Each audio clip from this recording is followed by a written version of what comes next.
Listen to what this man has to say. You might learn something on both sides. Wow.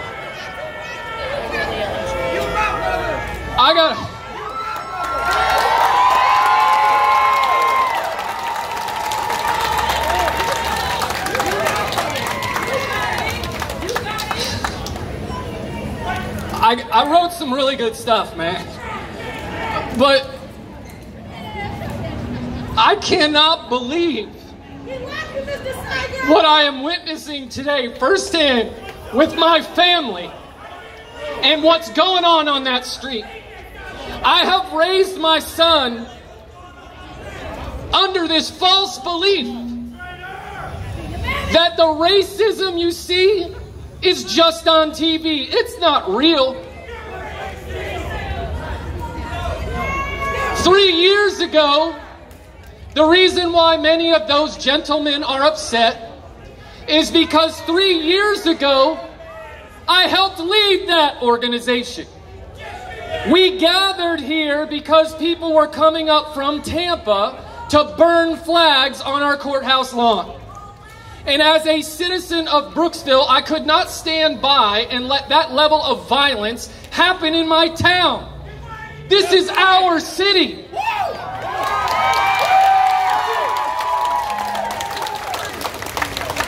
And now, I don't know what's going on, man. But here's what I do know. I am here as a citizen of Brooksville. I am here as a brother to each and everybody here under God Almighty. And I am also here now, 3 years later, as a certified teacher in the state of Florida.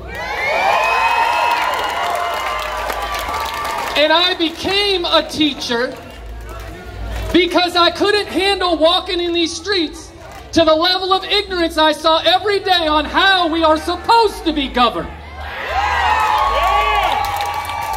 So I went back to school at 39 years old.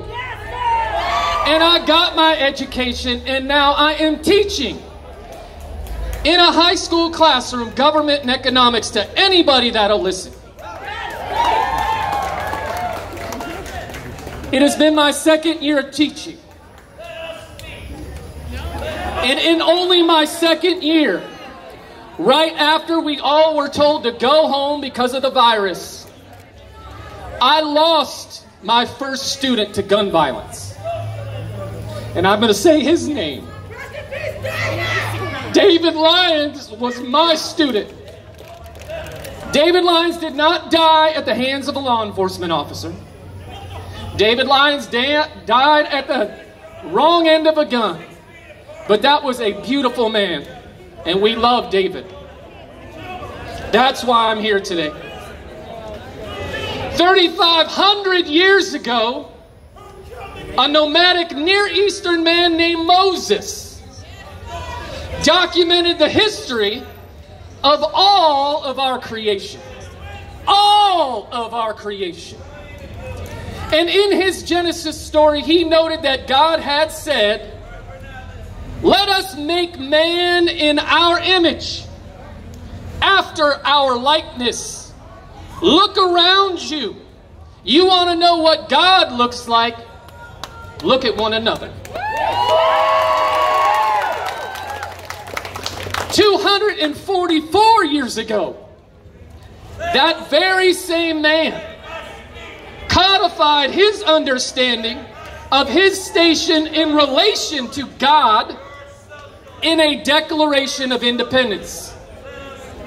And that read, "We hold these truths to be self-evident, that all men are created equal, and that they are endowed by their Creator with certain unalienable rights, and that among these is life, liberty, and the pursuit of happiness."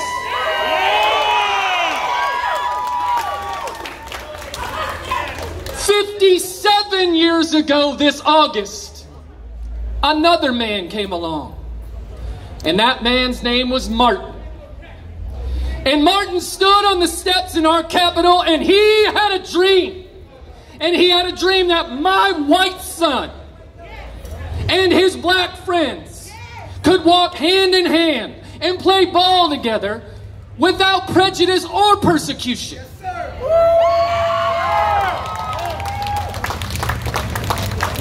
But then, just 2 weeks ago, we watched as the agents of the ruling class put their boot on the neck of a man, literally choking the life from his handcuffed, motionless body.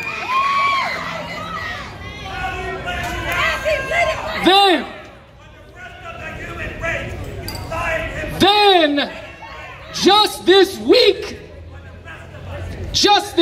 we watched the leader of the free world intimidate us by threatening to use the military that I used to belong to against our own people for simply getting to the streets and speaking truth to power.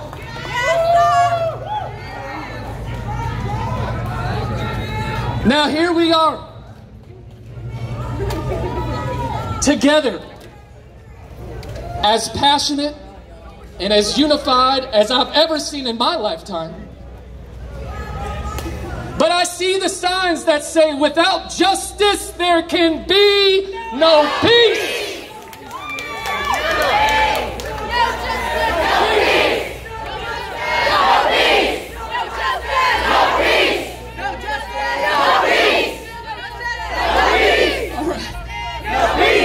Now here's where I'm going to throw a little Socrates at you.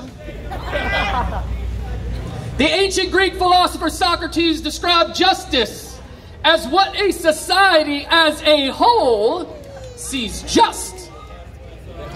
How do we rectify our definition of the term when we live in a society that feels like taking a knee on the field of play is more unjust than a man pressing his knee into the neck of another man until that man is dead?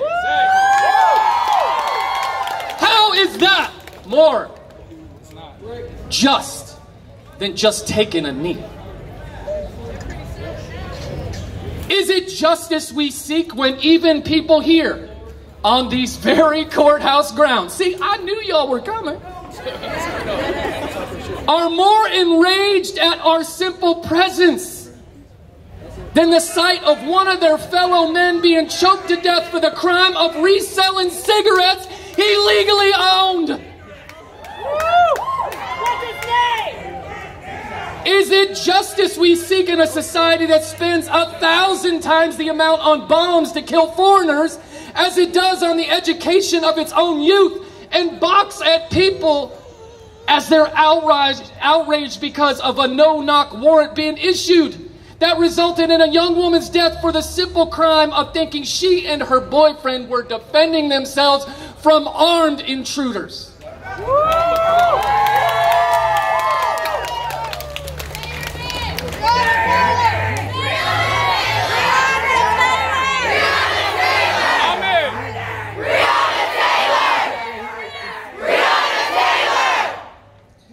And now this next line, I just want everybody to know that our Hernando County Sheriff's Office is amazing. And they have been amazing today, and the sheriff and I go to church together. And this line that I'm about to deliver does not apply to them, because I love them. But is it justice we seek when our society rallies en masse to support a speaker promoting police brutality and civil domination by the ruling class when one of our citizens lies dead on the pavement for the simple crime of jogging in the wrong neighborhood or simply trying to get a pack of Skittles safely home? Is that justice? I would argue that before we can witness just action, we must first educate on what justice should look like in a nation founded on the principle that all men are created equal.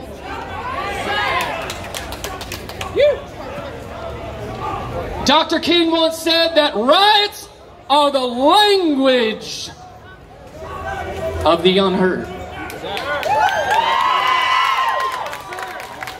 And unfortunately, there are those who seek to use his words to strike fear in others rather than understand the quote in context.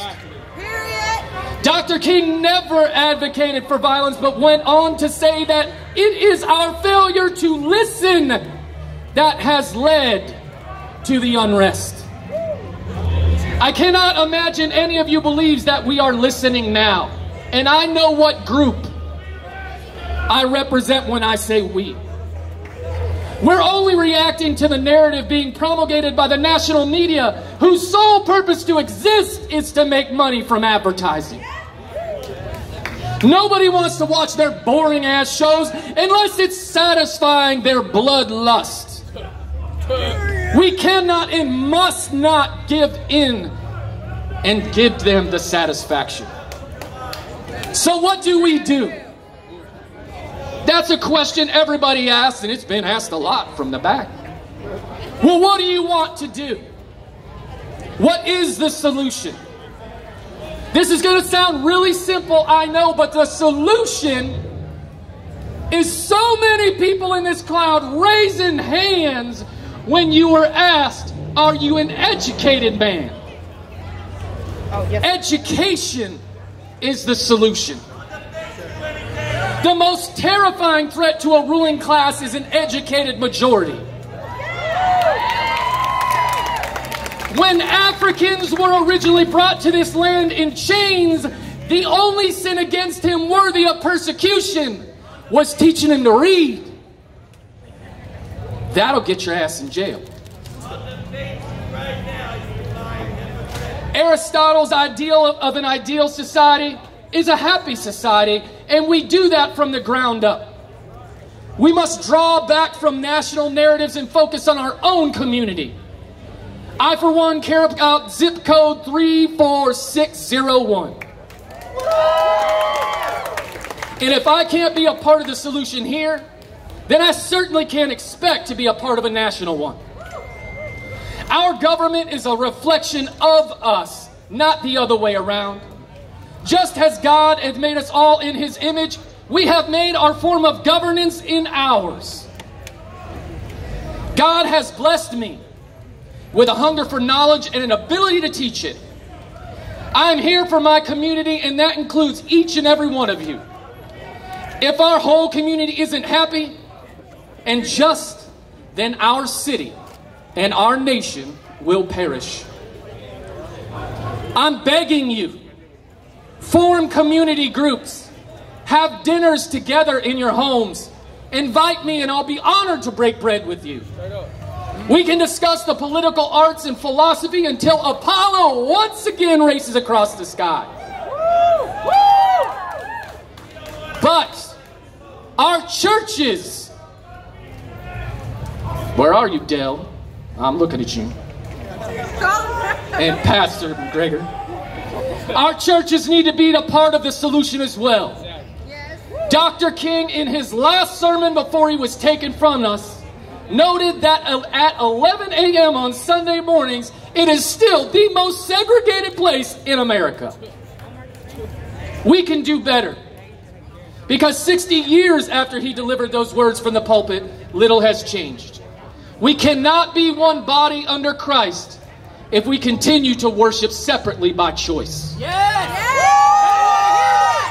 They don't want to hear that. Not right now. We can love, pray, and educate our way to a better tomorrow for our children, guys, because we have to. I'm not even going to pretend to stand here and lead you to believe that I fully understand the struggle. Because I can't. I'm just standing before you and publicly declaring my own perspective ignorance. And I'm asking for your help so you can continue to educate me. No matter what happens in the coming days, this crisis will be solved and the solution will be formally documented. I just pray it's someone here standing in front of me that writes those history books. I love y'all. Thank you so much.